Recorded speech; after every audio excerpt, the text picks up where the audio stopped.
I don't know. So yeah. All right, let's see. Let's take a look at this composition here.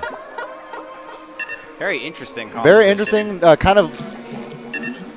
Definitely not something we typically see. I mean, I haven't seen the. Yeah, it looks like they're doubling down on range here, which is something I don't normally see on Salt Spray. Usually I see teams focus more on ambush tactics and getting in. But the Splash-O-Matic and the Luna might be enough to allow the long-range weapons to just pressure them. If they can take over the enemy snipe, then should be a good gamble. Yeah. Yeah, we'll see how it plays out, especially on Salt Spray Rig. You know, maybe saying use some range on certain aspects of that, maybe getting onto the tower, playing a little bit aggressive. I'm trying to maybe get onto the opponent's tower as well, but we'll have to see how that plays out. As looks like E-Leader, 2 gals, 52 and a 96. You were saying earlier, I remember the ride here, you were saying earlier we aren't seeing any more 96, and you don't know why. Yeah. But we're going to see the 96 played out here, and it's going to be brought out by Blueberry Sorbet as they're getting set up right now. Little Blast are going to be knocked out immediately, though, and that's going to be Butter taking around just like that. Wow, looks like 2 are down for Octosquids, so that's going to be a good push for Blueberry Sorbet here. Yeah. They can just capture the mid. Yep. Oh, and they've already taken the enemy snipe. Okay. Well, that's actually Toon getting the layup there as well. And that's 3 going down just like that, so Octosquids not off to the greatest start right now, hoping to at least get it back into it. They do have an echolocator on at least one person here, or at least. Wow, Blueberry Sorbet just establishing map control right off the bat. Yeah. Straight in. Now they have to be very short. Nice direct. Gets rid of 2 at least right now. And that's at least going to bring some halt to the offensive, but as soon as I say that, they're still really kind of moving it towards that 30-point mark. That Killer Whale is going to really hurt what angle they can come in from, maybe forcing some of Octosquid to the right. Oh, wow, that E-Leader's still going. 20 points left, 15 points left. They might be able to knock it out just like that, but no, just as soon as I say that. Okay, maybe it's going to go a little bit back and forth. Can you do it, though? Gets the kill with the blaster. Has to watch out for, I believe, Butter on the right side with the E-Leader. We did see the line of sight from just seconds ago. Looks like Octosquids is able to push them back, but Blue Takaneko here is being pinned down by the enemy charger. Yeah. To see how he gets out. He may have to super jump here. So, E-Leader, careful, man. Looks like 2 are down for Octosquids. Okay. Oh, 3 actually. Yeah, 3, yeah. So that's going to be pretty difficult to come back from. So far, no offensive yet from the Octosquids. And really, like, getting out of that middle part is like the hardest part, I feel. Absolutely. So to see these players struggling to just get in there, kind of to be expected. But I'm waiting for maybe finding that window of opportunity to be able to at least if not only get on the tower, just move it around the S-bend kind of in the middle. Definitely. I would say this game is far from over because Salt Spray is just so back and forth. Connection unstable. Okay. Questionable. Wow. Connection has been lost. Okay. Rare sight that we see in Splatoon lands. Very much so. Okay. Well, I guess we'll just have to wait on that one and maybe reset. DC just happened. And we'll try to see what we can do to get that remedied. I think we're going to see if that game is going to be reset. Potentially. I think that will be. Only about half the game time had passed. Yeah. And yeah, like if you get it past that middle point, you can take it up so far. So like I was looking forward to seeing them maybe get a chance at getting a chance at it retake. Yeah, absolutely, absolutely. DC. So yeah, AC's on the case. What a legend. What a guy. So yeah, that's a. I can't point. There we go. Is having a curved finger weird? I've been told that that's weird. Mine's kind of curved. Okay, cool. All right, yeah, that's not too bad. It's not too bad. I've been told weird things about my fingers. But for some reason, I don't know who goes up to someone and tells them your finger's weird and curved. Yeah, that is odd. Just walk up, hey, you have curved fingers. That's weird. Yeah. You would think people are like decent enough to like not do that. But yeah. That's cool. That's cool. I was thinking of like, so we have this massive light here, and I was thinking of putting this in the caster's face. How do you think? Do you think that'd go over well? I don't know. Probably not. Probably not? Okay, probably not. So I'm thinking we don't do that idea. But I was thinking of maybe entertaining it for at least a little while longer. We could try it. We could try it. I'd be up for trying it. Yeah, we could maybe do that. I'm super down for it, actually. No, I'm not going to bother. So everybody's in the room. All right. So we're about to start again. Yeah, we should be starting pretty soon here. Because everybody's just going to lock in immediately. Keep their weapons, yeah. At least they should be. Solid Spray Rig, Tower Control, yeah. We're going to be seeing a full reset here. And getting back into the action. 0-0. Octosquids, I believe, being 0-2 in their group. And never mind. Oh. Yeah. All right. Let's go. Let's go. Host them group. Basically TLDR. Wolf, as I say. Yeah, dude. Yeah, Wolf. What a scrub. What a scrub. I wish. Dude, I wish. He could have I wish. I wish. Ah, man. The legend could be memeing here himself with us. Yeah. But maybe next year. Maybe next year. Yeah, maybe next year. Yeah, no, just like running this, like, gave me like a lot of motivation to like try something. Because I was, like, I don't know, like this event was kind of like a benchmark, kind of like a test. Yeah, yeah. Test to see like how much interest there'd be and like how well it could run. Like obviously it's had its problems.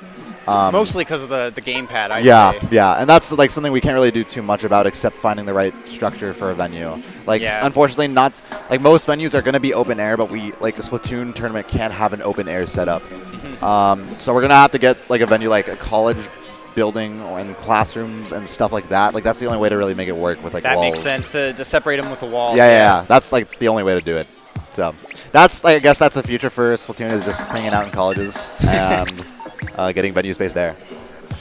But yeah, hoping to. I live in the northeast, so I have like a year left in university to use whatever university resources I have to make an event happen. All right. Yeah. But either way, next year's got to be the best Squidstorm ever. It's got to be. It's got to be. But either way, we have the we have what we have right now. Soft Spray Rig. Absolutely. Admittedly, not the best map to tell you what we have. Either way, go ahead and get started here. On our screen, Octosquids and their Luna Blaster. Going to be playing the role of their aggressor. Going immediately into the ramp on Salt Squid, but they really need to watch out. That wall is going to really prevent. Oh, okay. Gets the bomb onto the wall. It's going to immediately explode before they will go down. You're down on Octosquids. Yeah. Blueberry Sorbet is just about to make another push. Yeah. The issue I see that they're having here is that they just don't have the range to deal with this E-leader. They did double down on long range, but because the enemy picked the E-leader, double kill. Out. Triple kill. Triple Okay, let's go. Octosquids getting control of the tower very quickly, and that's super important. We did see them lose the tower really quickly into the game last time around, and now they're really taking advantage of this control they've been able to assert. That was a fantastic triple kill. It looks like they're going to be able to take map control back, but just as I say that, as soon as we say that, Splatter Shot comes in, takes the tower back. Yeah. Wow, this is really back and forth. Yeah, and that's kind of how Salt Spray Rig is, right? Like you either get control of the tower and you just push through constantly, or it's like really neck and neck. I feel at least something. I agree. I agree. Custom E-leader getting on the tower, that means they're going to try and make a stronger push, but just as I say that, Octosquids takes the tower back. Looks like they're pushing it back to mid. This tower is being heavily contested. Oh, he's going to see one popping on right now, but will he be able to get more? It's two as well. So double kill coming in for Octosquids here, as they might be able to maybe give them a little bit more of the run for their money that they were hoping for in the first round of, the first game. So. Absolutely. Looking from that super jump, it seems that they've gained a lot of ink control since we last saw. So if they just keep it up and keep going slowly, don't push too hard, I think that they will be able to take this. See the wall, unfortunately, Octobot. Fantastic play from Luna. Looks like he's about to get a double. And another double coming potentially get a triple over here. Super well. Is he going to go for the triple? Okay, not just yet. Wow, that was a great dodge, though. Yeah, it really was. And still gets the kill into Blue Takaneko. Kraken coming out, and I'm surprised they even survived for the 2 seconds they were right next to the Kraken. But unfortunately not getting the lead. 68 to 61, super close, but we'll have to see how they can, if they can super jump back in. Seems to be the case. No direct. Looks like they've got 3 back in the middle already, and gets nice. Okay. Well, that will at least be able to halt, I think, a push. Maybe not, because the 2 are down. The tower will push for at least 2 points longer before they will get control back. Spot Bomb in a perfect position. Doesn't get onto Butter just yet. No. We'll be able to get on Butter into the end. They've got a slight numbers advantage. They just need to play safely. Oh, but it looks like the enemy team is playing safely, too. Yeah. Sorbet moving up to take the mid again, and they're pushing tower. Yeah. I do think we are seeing, a lot of purple in this mid spot. They're going to have to be really crafty with how they get back in, and I think this is where we're going to be starting to see Salt Spray take its course. Definitely. The snipers on the tower, and they've got 2 specials ready, so this is looking very difficult to break 3 from this chokehold. To the rail, though. Oh, they missed the tower, though. Koga coming in onto... Okay. Oh, great stop. Oh, but there's a Kraken. Okay. They won't be able to do it. Oh, will they be able to hit it off the... Yes, the Kraken doesn't last for... Oh, no, he didn't get on it. Okay. That Kraken lasted just long enough to completely finish the set for them. It was really important for them to finish the set right then, I feel, because they could have come back, especially with how mid was being contested back and forth constantly. That was a very good game. So super interesting game. Sorry, wrong score. 0-1 in favor of Blueberry Sorbet, who currently is 2-0. And yeah, super interesting to see how this has played out. We're watching OG Nicknock here, she's been doing a great job so far. Yeah, absolutely a great job on Salt Spray. I would say that, in my opinion, Luna is probably the key teammate on Salt Spray, or a blaster user at the very least. And he did a very good job of abusing mid, the corners, the tight corners, and the walls. Yeah. Very good job. Hopefully we'll see more of that next round. Looks like he's switching some weapons here. Yeah. I'm messing up a little bit right now. Don't worry about it. All right, 1-0 being the score, but obviously a much closer affair this time around. Definitely. So maybe looking to change that into a custom blaster. Okay, so maybe looking for a little bit more of that range. They didn't seem to. Well, they did stack up on it last time, but I feel like they switched. We saw OD Nicknock on the Dynamo, switching from the Dynamo to the Luna, and I think in turn they decided to go with. Like the short range combo we were saying earlier, but that's probably going to change coming up with the next map we're seeing, which I didn't catch. I didn't catch it either. Okay, well, we have 7 seconds till we find out, probably, so. It looks like Walleye? He's using Grim Range, and he's using Inksaver Sub, so he's going to really be relying on those burst bombs from the looks of it, which I think is a good call for Walleye. Okay. Well, let's see what Octosquids can do, if they can get back into the action here, and maybe turn this game around. This set, rather. Ooh, dual squelcher. Or, sorry, that's squelcher. All right, so Octosquids, or wait, we're looking at Blueberry Sorbet. We're looking at Octosquids. Okay. This is OG Nicknock from Octosquids. All right, so they seem to not go Charger here, which I think is a kind of risky move, especially on Walleye. Yeah. Butter immediately coming in with the snipe. He's got 2 of them from the looks of it. Blueberry Sorbet already gaining middle. Right. And yeah, a lot of ink control being asserted over the middle of the map. That E-leader aimed down towards Ali as well. Gonna have to really signal to their teammates, like you can't go to that right side without going that risk. You need to be able to have a splat wall to be able to go out there. And in the meantime, Nicknock will be going down to tune. H3 nozzle though. Ooh, okay. Selection. Okay. I haven't seen that too much here. Yeah, me neither. Yeah. Seems like a good pick though. It has more range than most of the average weapons. Oh, wow, okay. And a fantastic snipe from Butter. I didn't even catch that snipe. Like I thought that was the suction bomb. And like I still saw the suction bomb, so I thought it was like some weird occurrence of lag coming in from like the alternate dimension of, I don't know. It was a really good flick. It was a super good flick. I just didn't even catch it. 25 points left on the timer, the clock, whatever you want to call it. Dynamo Roller not able to knock this out just yet, but what? Okay. Wow. Toon sneaking in from behind with the H3 as well, and this might be able to seal the deal here. 2 down for Octosquids and Blueberry Sorbet. The first round not as resounding of a victory as this was.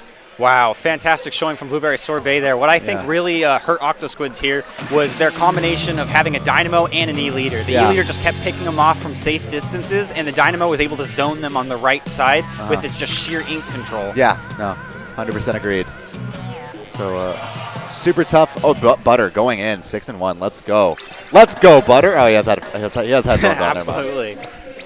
That was some great sniping. We saw some good sniping on Salt Spray, too. That's not an easy map to snipe on. Looks like Kelp Dome, another a little bit trickier of a snipe map, but nonetheless, Sniper's very important here. I'm sure we're going to see some more good things from Butter. Yeah, for sure. He's been seeming to have their number here. Nicknock is switching to E-leader, it seems. Ooh, okay. So I think that's a smart choice. Yeah, no, and it's good. What a diversity of of weapons and play styles. Yeah, not only just like on this team Octosquids, we're seeing a little bit of unorthodox picks and in team comps, but as an individual player, from being able to go from Dynamo to to Blaster Luna to Blaster E-Leader. to E-Leader. Yeah, pretty insane actually. Yeah. So that's all over the map. hats off to Nick Knock there. Looks like Nick Knock's opting for scope, while Butter is not opting for scope. So that means that Nick Knock may be able to abuse the extra range to take him out. We'll just have to see. Okay. Yeah. Well, on Kelp. Yeah, I can have an effect on Kelp, especially. Yeah. Yeah. And on Kelp, it's definitely trickier, but you can still do it. You just need to play a little bit smart. Yeah, I was having like second thoughts about, well, Kelp, the extra range, will it be? Yeah, but there's certain parts of the map where you can really make it work. Yeah. I don't think it's necessarily necessary to take a scope charger here, but you can definitely play it to your advantage. Yeah. All right. Well, and Butter actually switching to a splatter scope. Actually, it looks like a splat charger. Oh, very interesting. Let's see what they do with that here. I think we saw Toon stay with the H3. Big fan. Big fan. Might be seeing OG Nick Knock stay here. I don't know. Gonna move pretty aggressively here. Wow, moving in. Despite 2 teammates being down, that beacon might have given away his position. Yeah, but I don't really know if Blueberry caught onto it yet. The Greats gets him. Super good shot on Octopop's part. And he will be able to move to the middle tower and maybe get a locator on Loke, who's going to really have to watch out now. This Rainmaker still has not moved very much at all, and in fact... Wow, Blueberry Sorbet completely taking the middle. Get the shot if you can. No, as soon as they may have been able to get the shot, Butter's going to sneak around with the Splat Charger especially, and they're going to loop around and catch so many of them off guard that we see Loke there who's trying to stay alive, and actually does. Even though there were 2 players coming from behind flanking from Blueberry Sorbet, he still was able to stay alive for at least 5 solid seconds, gets the hit onto the Rainmaker, and stops what could have been potentially a really harmful push. But as soon as I say that, Rainmaker still going, not able to get the kill. Maybe should have had that. Maybe should have had that, as the Rainmaker's going to stop at 19. Oh, this is looking pretty difficult for Octosquids here. Yeah. Blueberry Sorbet seems to have a lot of bombs, which means they're going to be able to crack it onto it. You got to crack it on. Nice. Okay. Maybe even a little bit late there, but like it's really hard to really anticipate when that enemy's going to be coming in. The special being activated everywhere. Nice time on the blue Taken Echo there. As Rainmaker will finally be secured. Has to watch out. There's the spider scope. I think that's Butter 1v1 between the scopes. Maybe a 2v1 as well. No kills resulting just yet. Wow, Blueberry Sorbet still just holding them in their spawn. Yeah. Super fun to see, especially given that the Rainmaker's still in the middle. And despite that, they're choosing to... Well, now they're moving it up the left side, and they've got to be really careful here. Does have another Kraken, and they're, going to go at force. He might run out. Oh, he's being pushed to it! No! Okay. Holy cow. Okay, that was a little bit loud, and my ears hurt. Anyway. No, that was super close. I thought the killer was gonna bounce the Kraken into him. Yeah, I was thinking that would have been super funny as hell. But unfortunately, it doesn't happen. All right, well that didn't happen. That was super fun. Are you Nick Knock? That was really good play. Yeah, no, but even like the rounds as blasters, like that was super good. Yeah. Yeah, I agree. That was good.